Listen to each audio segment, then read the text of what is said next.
Olá! Hello everyone! Oi gente, tudo bom? Welcome to this Q&A. Let me know if you guys can see me and hear me well. I'm very excited to be here with you today. So as always, we are going to talk a little bit about the last lesson, the last video that I published on my YouTube channel. Every Tuesday, I publish a new video. If you have not watched the last video yet, I recommend you go to my channel and take a look. The last video was very interesting. It was an interview with the polyglot Steve Kaufman. He's legendary in the language learning world. He speaks more than 20 languages, which is really amazing, really inspiring. So I was very, very happy to interview him for my channel. And this Tuesday, I published just one part of the video because our interview was very long. It was about 30 minutes long. So I decided to publish a short version of the interview, just a little bit less than 10 minutes, only with the part in Portuguese, because this is the most important part for my channel, right? For you guys, because you are learning Portuguese. It was a very interesting experience. He speaks Portuguese very well. Of course, he makes the mistakes that everybody makes, like mixing with Spanish, but he can recognize his mistakes, which is really amazing. And he speaks with so much confidence. I think we have a lot to learn from him. And I really want to share with you the entire interview. I am still editing the video. I'm going to publish the entire interview with 4 languages: Portuguese, French, Spanish, and English. I'm going to publish the complete video by tomorrow. So stay tuned if you want to see the complete video. The complete video will not have subtitles because there's a lot of work to add the subtitles. So I added subtitles in the video that I published on Tuesday, Portuguese and English, but the complete one will be without subtitles. Okay, so if you cannot understand, but it's still fun to see him speaking so many languages, and he can switch to a different language so easily. So it's really, really inspiring to watch him speaking. Okay, let me see some of your comments, guys. I see a lot of people here. Gringo, glad, tudo bom? Jechem, I don't know how to pronounce your name. Jechem. Frexini, Douglas, tudo bom? Blue Ocean, tudo bom? Muito bom, so good to see you all here. Abril. Muito bom, guys. So I'm here to talk a little bit about the lesson, and this lesson was not a Portuguese class, right? It was about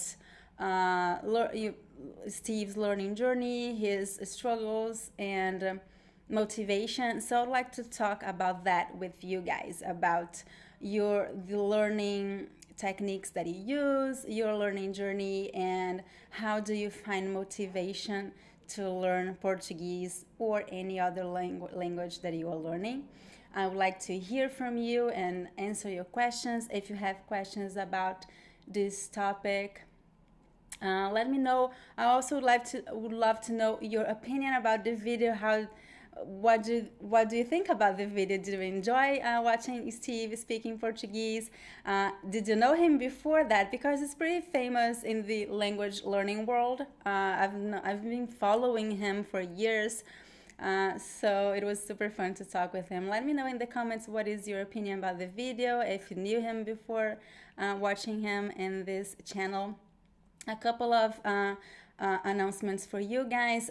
This channel is to teach Portuguese.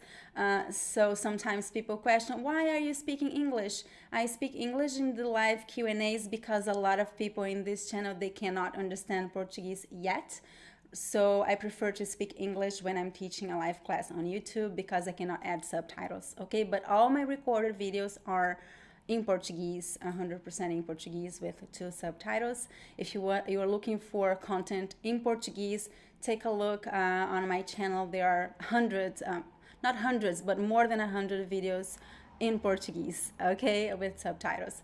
But in the Q&As, I prefer to speak English, and I use a little bit of Portuguese when I'm talking about a lesson. Also about the questions, if you have questions for me, I'm here to answer your questions.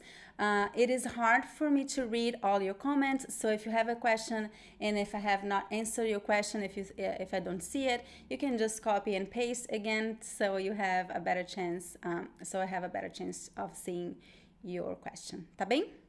Muito bom. So I have an interesting comment here from Blue Ocean. Mr. Kaufman was inspiring, spoke very well with confidence and self-awareness. I understood every word, including the Spanish ones. It was really great interview and video. I'm glad you enjoyed it. Yeah, one thing that I really appreciated when I saw Steve speaking Portuguese is that he recognized when he made when he used Spanish instead of Portuguese, and he corrected himself. This is an excellent thing that you can do. I know that mixing Portuguese and Spanish, it is really a problem.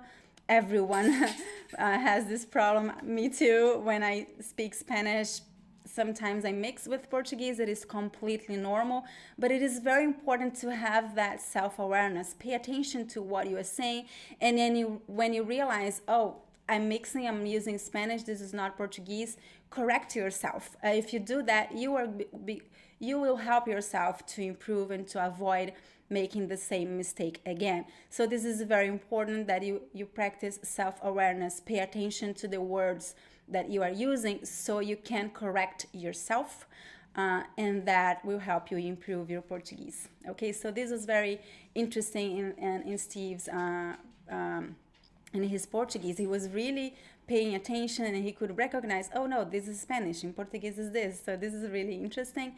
And another thing that I really, really liked, it was his confidence, right? This is important, guys. Even if you make mistakes, don't be ashamed of making mistakes. It is, if you're speaking a language that is not your native language, it is completely normal and acceptable to make mistakes, right? When you're learning, you will learn with your mistakes. Of course, at some point, you expect to achieve a high level, especially if you are going to use Portuguese for work. It is very important that you learn how to speak Portuguese correctly. But when you're learning, you really have to accept, to allow yourself to make mistakes. Because if you are always afraid of making mistakes, you just block and you won't be able to speak. So this is important. Just be confident. You are speaking a foreign language. How amazing is that? So be confident with your Portuguese. Don't be ashamed of making mistakes. It is not your native language, so it is totally okay to make mistakes. Okay, so I hope you recognize that in Steve's speech, and I hope you can use that as an inspiration for your Portuguese. I started using LinkQ. Oh, nice. So Steve has this very interesting program called LinkQ. He offers a lot of material, and it is like a natural learning. You listen, you read, and that it will feed your brain, right, and prepare you to speak the language. Is very interesting. I'm going to add the link to LinkQ below the video, so you can just click. And he's offering like a 35% discount if you use the link that I'm going to share with you below. Okay, so it's very, if you want to try his program, I recommend you do that. Okay, guys, looking for more questions. Yes, I'm gonna publish tomorrow. I hope I publish tomorrow because I'm having a busy week, but I'm finishing the editing the video. I'm gonna publish the complete video tomorrow. Muito bom. Looking for questions, guys, or comments on the video. Question from William: is there a translation app you would recommend? Because the app I try only translate Portuguese. You know that Google Translator is really good. Google Translate, right? It is not perfect, but it is good. I use it when I just want to translate something really quick. I always revise because you cannot trust a Google Translate 100%, but it has been getting better and better. It is also good to listen to the pronunciation of words. So yeah, use Google Translate is a good one. Just don't trust 100%. It is very good to translate simple sentences or just words, but Google Translate cannot translate complex sentences if it is a long sentence with complex structures, and it also cannot translate expressions. So some words in Portuguese can have many different meanings in another language. So sometimes Google Translate does not get these nuances, right? But I don't know any other app that it is perfect. So Google Translate is the one that I recommend the most. Just remember, it's not perfect. But it's useful to use it and to use to study. Sometimes you want to know how to say something. Use Google Translate, and then you check if it makes sense. Okay, looking for more questions or comments.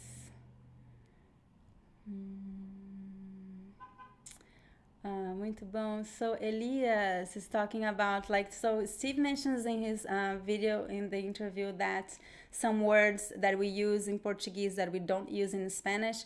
So this is interesting. There are many words from Spanish, there are in Portuguese, from Spanish, they're the same, but we just don't use in Portuguese. And same thing happens on the other way. But Steve is talking about spoken language, right? So we are not talking about, when you're learning a language, you should not worry about words that we don't use anymore. So when I'm teaching Portuguese, I only teach words that we do use. So sometimes there are many words that you find in the dictionary, but nobody uses it. So if you use it, it's just be awkward. So there are many words that are the same in Portuguese and in Spanish. However, some words you don't use in Spanish, in spoken language, in modern Spanish, and same thing in Portuguese. Some words you just don't use in Portuguese. So I think it is important when you're learning a language to learn the language that people really speak, right? So when I'm teaching classes, I always think about that. I don't teach language that is old, that people don't use it anymore. So even if the word is in the dictionary, the word exists, but nobody uses it, so you should not use it. It would just feel awkward, right? So I think that's what Steve meant when he said that the words lembrar and esquecer don't exist in Spanish because people don't use it. We use other words, right? In Spanish, we use recordar, acordar, acordarse, right? In the sense of instead of lembrar. And also esquecer, we don't use esquecer. I don't know if this verb exists in Spanish at all, but if it exists, people don't use it, right? We use olvidar. So that's what he meant. He was talking about the language that is actually used. Okay. Excelente, gente. Looking for more comments or questions.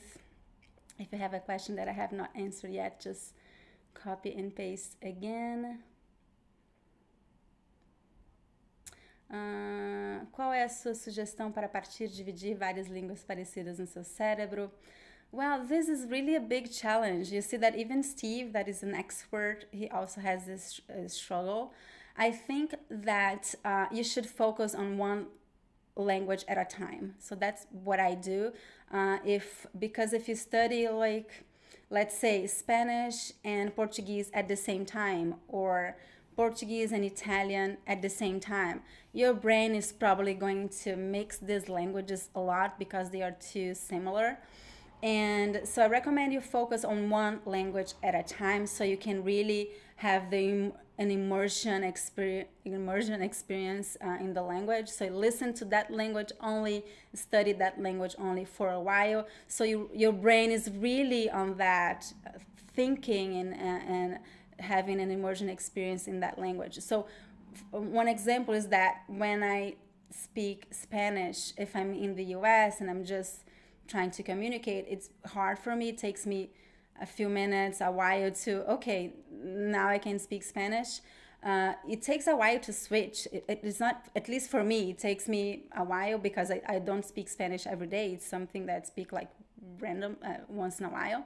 But if I travel to a country, if I go to Mexico, sometimes I go to Mexico on vacation, then I really bring my brain to Spanish. So I study a little bit before the trip, and when I get to Mexico, I hear Spanish all the time and I only speak Spanish. Then my brain understands and stops making mistakes. So I can really speak Spanish when I'm having an immersive experience. So that's my tip. Try to focus on one language at a time. So I think that would help.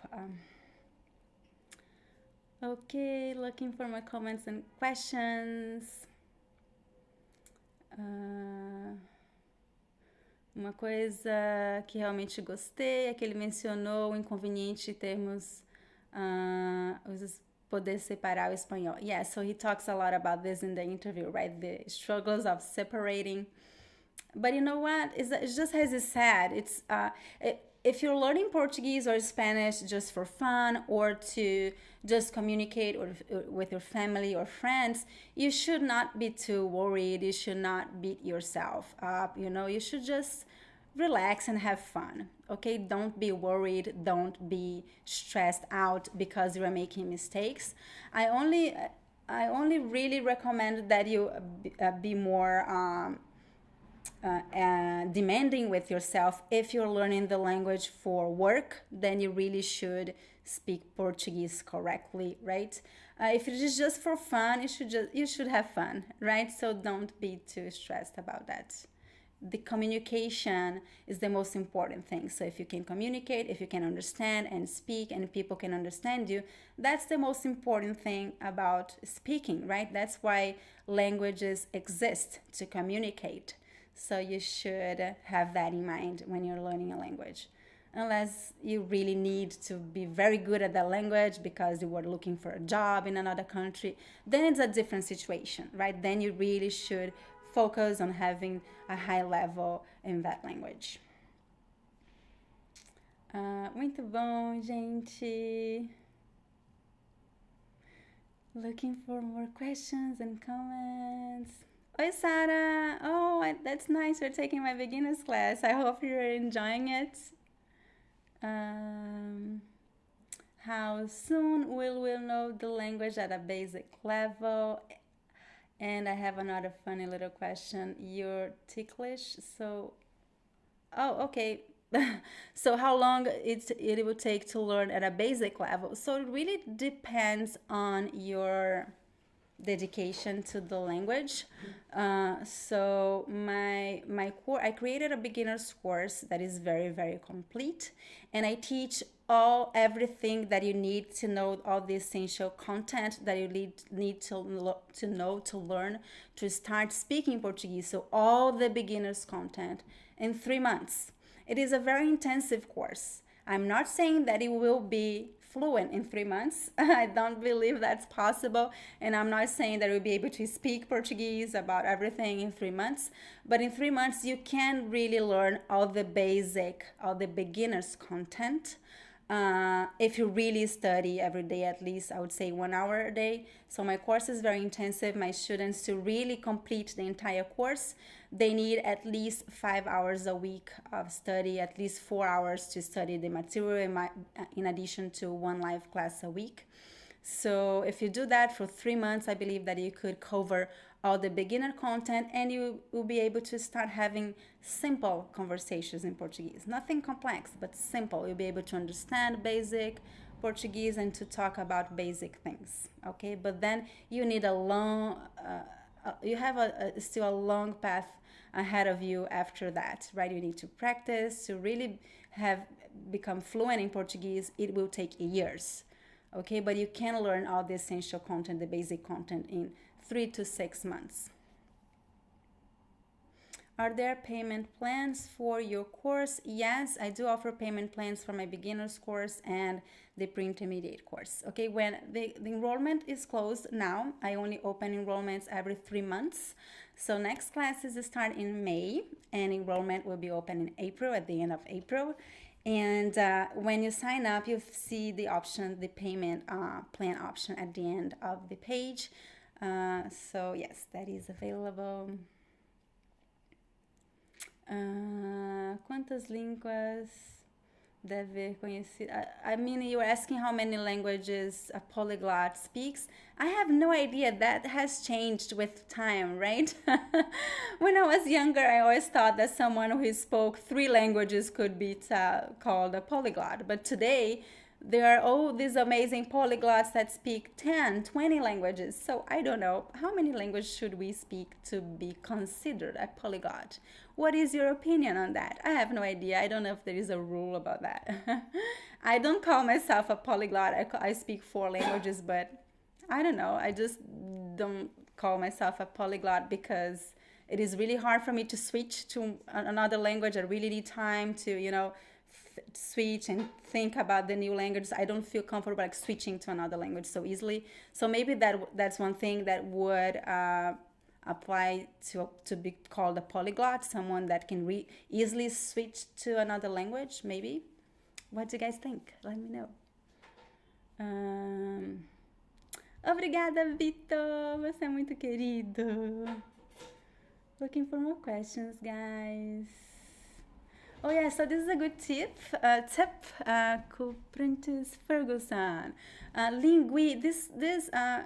This website is really good to see translations because I like it because it shows options, right, in different contexts. So that's interesting. Sometimes you want to see, oh, can I use this word in this context? What would be the best translation? So this website is really good. I like it.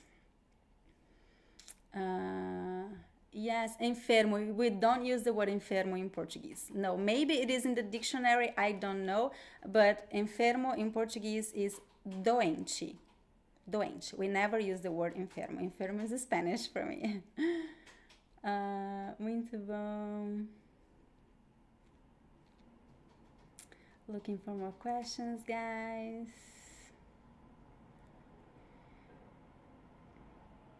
So, trocar e mudar, it really depends on the context. Sometimes these 2 words can be synonyms, but trocar usually implies an exchange. So you change something for another thing, right?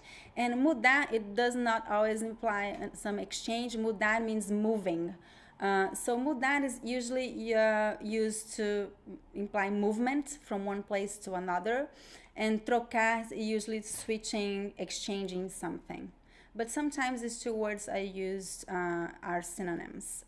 For instance, in my class, like in the context of my school, sometimes I allow this student to move from one class, to switch, right, to go from one class to another time. In this context, I could use both verbs, trocar or mudar. Trocar para outra aula, mudar para outra aula. So it really depends on the context. But if you're talking, for instance, if you're moving to another apartment or to another country, it is mudar. We cannot use trocar. Okay, so if it implies a movement from one place to another, like a physical place, then you have to use verb mudar. Trocar would not fit. Okay, I hope that helps. That's an interesting question. I might make a video about that. Trocar or mudar? Is it okay for people to speak Portuguese with a Spanish accent? Of course. It is impossible to speak a language without accent. That does not exist. Everybody has an accent. And when you're learning a language, you will speak the new language with your mother language accent. That is just the normal. Of course, some people, they have... it's easier for them to attenuate the accent, to have an accent that is closer, similar to the native speaker accent. That is very interesting. Some people are very good at that. I have never listened to someone speaking Portuguese without an accent. Never seen it. Everyone has a little bit of accent. Some students have more than others. So it is totally normal and acceptable and expected. I don't think that you should expect to lose your Spanish accent. However, it is very important to practice to pronounce the words correctly. So one thing is accent and a different thing is pronunciation, right? So having an accent is totally normal and acceptable, but you have to pronounce the words correctly. So you have to do that, because if you speak the words in Portuguese as if you are speaking Spanish, then people will not understand you. You have to pronounce one example, the J in Portuguese is not J, it's J. So the sound is J. If you pronounce H, like if you pronounce the word, I don't know, the word jeito. Jeito means a way, or a way of doing things. Jeito. If you pronounce jeito, people will not understand at all. So this is important. Pronunciation, you have to pronounce the words correctly. Accent is okay. Accent, everybody has one. And all my Spanish speakers shouldn't. They have an accent, but some of them speak Portuguese really, really well, and you can understand everything they say because they do work on that pronunciation. Okay. Oh, that's so nice to hear that, Dimitris. I'm glad that my channel is useful for you guys. That makes me really, really happy. Okay, looking for more questions, guys.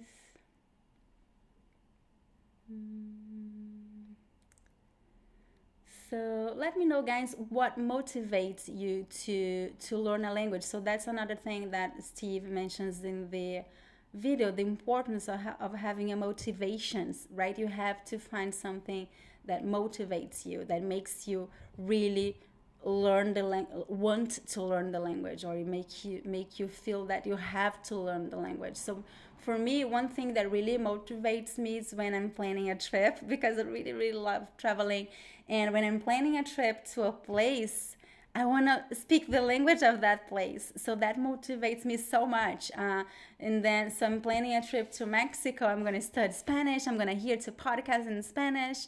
And I'll be really, really motivated about studying Spanish. And last week we had the pandemic, so we didn't get to go, but I was planning a trip to Germany, and I was so excited about learning German, and I was very excited for a few months. In the end, I had to stop because I had other priorities, but it was such an amazing experience. And then I fell in love with German. I didn't even know that I would like learning German.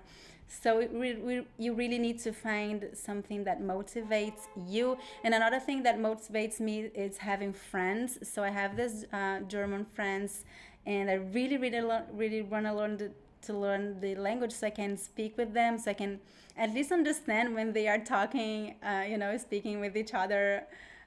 So that's something that motivates me, and I would like to know what motivates you to learn Portuguese. So if you don't have a motivation, you should find one. Sometimes it can be something simpler. It could be, oh, I want to watch movies and web series and shows in Portuguese, or I really like Brazilian music. I would like to understand the lyrics, the songs, so I can sing along. Things like that. Or you like literature, you like to read. So that's something also that motivates me as well. I like reading literature in its original text, so that motivates me as well to learn the language, so I can read a book in Spanish, so I can read a book in English and French. What motivates you guys? I'd love to know that. Looking to see your comments or questions. I'd love to work in Brazil one day. Oi, Jamie. Clinical research. Oh, wow. That's my motivation. Yeah, that's an amazing motivation to go to live in Brazil and work in Brazil. That's amazing. Yeah, that's amazing too. I have so many students that just study Portuguese because they just like Brazil, right? That's amazing. I feel like that with French. I just love the language and I love the country. So that motivates me a lot. That the language itself is a motivation for me when it comes to French, because it's so beautiful. It sounds so beautiful. So that's the motivation, just the language itself. Yes, I think you will start to really understand the culture when you can converse in the native language. I agree with you. I think when you learn a language, you learn a lot from the culture, and because the way the language is structured, the way people use vocabulary and expressions, that tells you so much of also of the culture of the country. So yes, learning the language, you learn also the culture. It's so amazing. Cultura brasileira, algum dia quero viajar para o Brasil. Muito bom, Juana. Muito bom, gente. Excelente. I'm learning because I like being able to interact with people in their native tongue. That's perfect. Very good, guys. I think I answered most of your questions. Thank you so much for joining me today. And remember, I will publish the complete interview with Steve tomorrow. No subtitles, so you have to follow the video in the languages that we are speaking. And I hope you enjoy it. And I'll be here again next Thursday at the same time at 12 p.m. New York time. It was lovely to see you all here. Beijo. Feliz quinta-feira. Tchau, tchau, gente.